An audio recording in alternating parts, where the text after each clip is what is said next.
Hi, I'm Bagheera from Timber Pack, the Cub Pack within First Corsham, Lord Methuen Zone, and in this video we're going to be showing you how to make a Singe Cobra survival bracelet.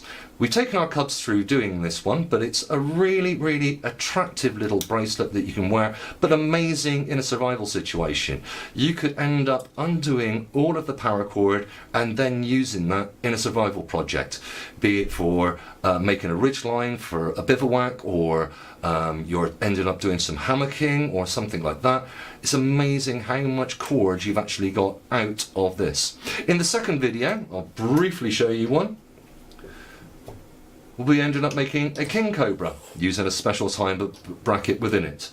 But this is just simply by weaving together some paracord, by using a buckle and a few basic tools, we're going to end up making something that's not only really useful in a survival situation, but heck, looks absolutely fantastic, and in this case has the colours of Timber Pack.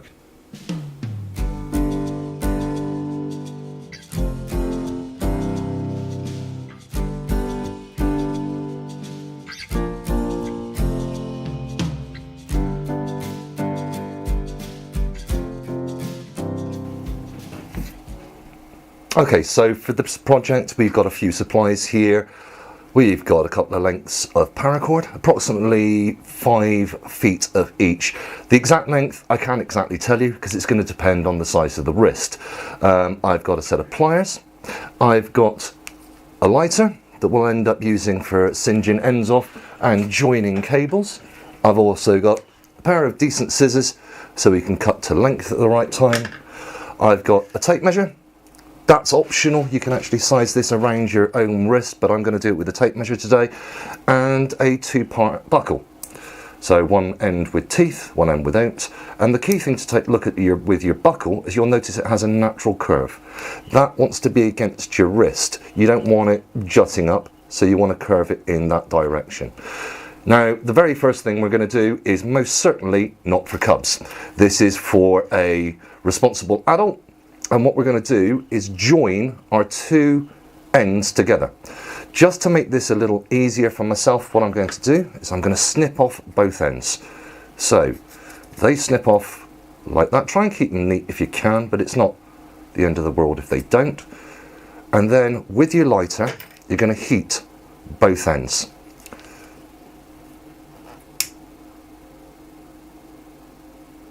As you can see, it turns into molten plastic. This is why cubs, you don't do this, a responsible adult does. Then push them in together. What that ends up doing, and adults, wet your fingers if you want to do this, that will actually join your 2 cords together really firmly. Okay, so the next part, we want to flatten down our very ends. Now, one end I have sort of melted, but I'll show you what you end up doing. This is where the pliers come in. Heat up the end as we did to join them. Then take your pliers and gently squeeze at the end. That will make a nice flat end for actually threading through our buckle. So we can do it with the other end. That's a bit splayed. So what I'm going to do now is I'm going to just snip that off so it's nice and tidy for myself. Get rid of that. Light it. Get it nice and soft, and again in with the pliers, squeeze off, and there we go, nice flat end that will go through the buckle. Right, then we move on to the actual buckle itself. So let's get my buckle to one side, move some tools out the way, and we have a buckle. So what we're going to do is take both of those flattened ends and thread them through one end of the loop. So my yellow's through, and then my green's through. What we're then going to do is just pull our cord all the way through until we come up to the point where the 2 colours are matching. This is why we go from the ends, not from where the 2 are melted, because they won't actually fit through the gap.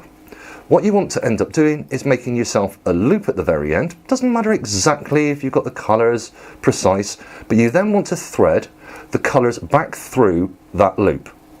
both ends through that loop, so that what we can do is we can then cinch this up, and we've ended up making something called a cowslip. The cowslip is a very standard thing within paracording, but as you can see, that looks nice and tidy, and that's going to hold onto that clip very well. The next thing we're going to do is make sure that our colours match back round onto our clip, so we can actually end up measuring things through for ourselves. So I've got green on this side. I want to take my green, the end of my green, and that is coming back down through the top. Important to go through the top on this one. So that is coming through there. And then with the yellow, find my yellow one, take that, and that goes down the other side.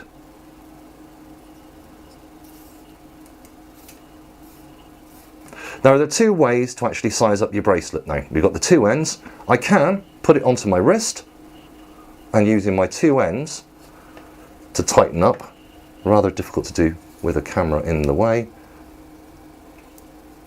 Tighten up on my wrist. So let's see what we end up with here. Now obviously if I was to tie it like that, it's going to end up being too tight.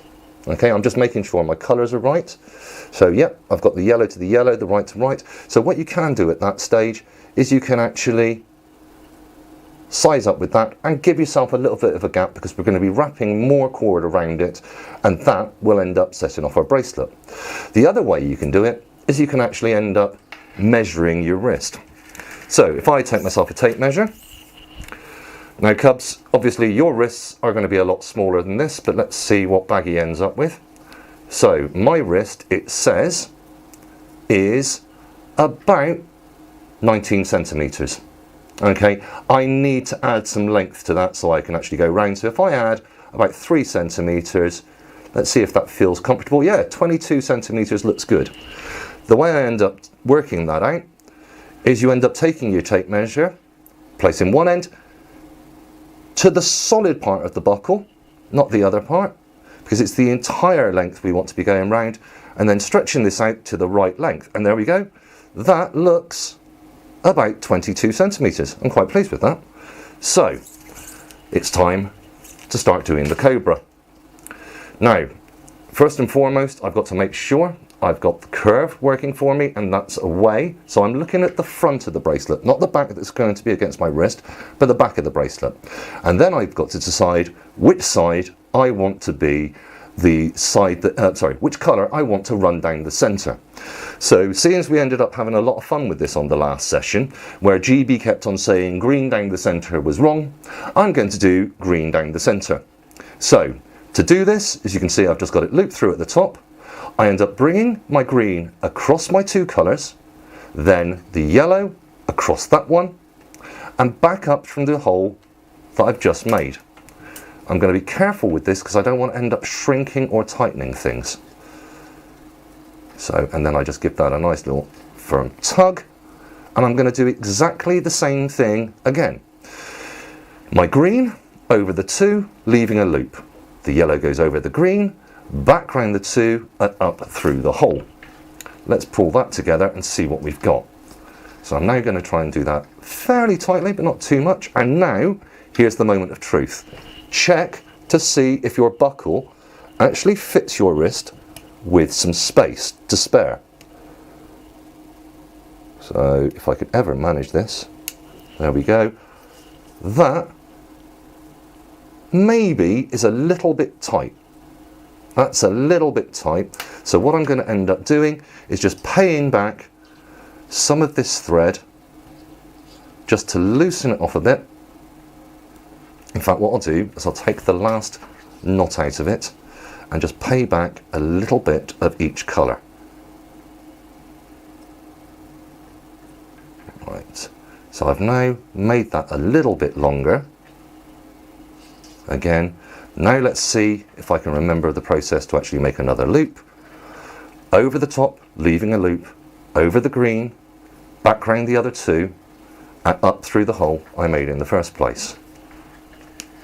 This is a lot easier when you're actually making it with two colours. I will give you some tips for making it into a single colour for when we're actually talking about making a King Cobra. So that's there. Let's double check my wrist again. Did I actually pay out enough? Feedback enough with the actual thread. Making this look so not professional, aren't I?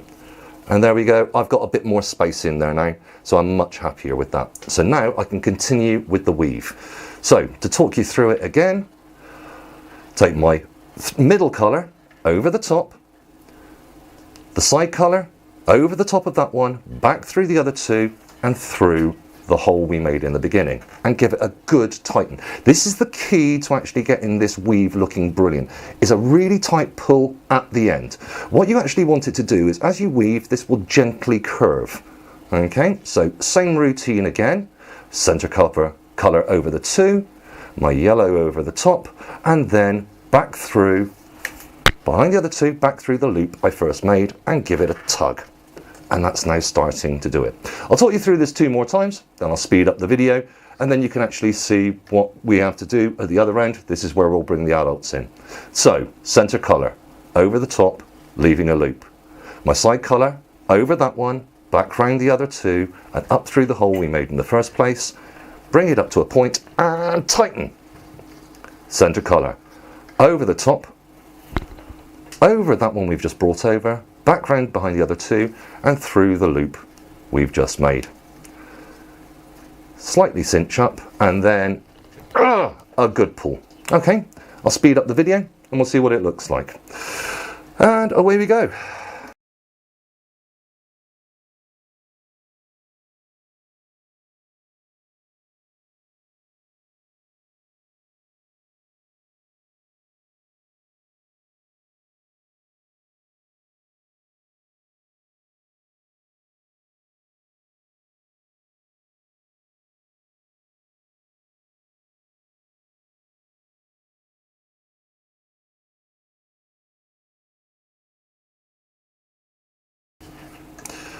Now, if we really want this to be a good survival paracord bracelet, what we want to do is get as much paracord into it as possible. So don't just think it's finished there. If I grab hold of the end and give it a tug to see if I can actually tighten this all up. Yeah, that's looking good and tight. And can you see the natural curve is starting to develop on the bracelet? Okay, just one more time just to remind you. My center colour over the top of the two, my side colour over that one, behind the two, and up through the hole, the loop we first made in the first place. Gentle, then a tight. Okay, I'll speed the video up again.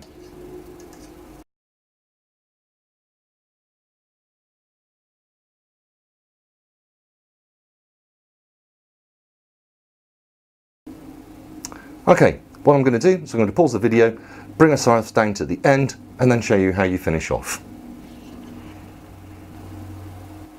Okay, a lot of the cubs thought this was good enough, finishing off at that point, but it's not. You want to come right down to the bottom. So make sure you're pulling up, make sure there's no slack there, and make sure you get those extra last couple of parts in the weave, so you end up coming down to the end. And the most important one to make sure it's tight is the very last one we tie. So I think I can probably get 2 more in on this. There's 1. Oh, do you reckon I can get 3 in? We'll have a look. That one across there, behind the other 2. A little bit fiddly at the end, but still worth it. And let's give it a pull up and see if I can actually squeeze another one in. I'm going to have a look at it. I'm going to have a look and see if I can actually get that last one in there. So, over, through those 2, back up here. And is that going to go into the right place, or do I need to undo it? Look at that. Perfect. Now that one needs to be really, really tight in there because we're going to singe. And this is where we're going to hand over to our responsible adult. Okay, seeing as we don't have a responsible adult here, but we've got baggy, I've turned it over so I can look at my green thread. We're going to melt it back in, and in this we're going to use the lighter, but we're going to use the metal part of the lighter to help us out. So one of the most common mistakes made with this point is they cut it off too close. What I want you to do is, adults, if you can cut it off about I don't know, half a centimetre, maybe a little bit more. So you've got a thread like that sticking out of it. Then take your lighter with a large flame if you can do it, and then melt until this starts turning into a blob. Make sure you don't get the buckle, because we don't want to end up melting our buckle, and we can see we've got a big blob of plastic there now. Using the side of my lighter and blowing that out, I can now press my lighter into this so it actually moulds the plastic back into the paracord, and there's no way that that's now going to come out. Exactly the same thing with our other colour, in this case yellow. I'm going to cut off, so I've got about half a centimetre or so at the end. Get rid of that. Melt, making sure I'm not catching my buckle. There we go, nice big blob at the end. Blow that out, and then using the side of my lighter, pressing that in to actually finish off. Get rid of any scraggly parts, and there we go. One Paracord survival bracelet. And if I can do it one-handed, rather than calling upon a family member or a friend, there we go. In fact, as you can see, maybe I should have made that a little bit longer, but actually, for me, that's quite snug and comfortable. For the King Cobra that I'll do in the next video, I would need to make that quite a bit longer. And I'll also explain about what the loops tell you about when you're dealing with a single colour. But that is a single Cobra or a single Solomon survival bracelet.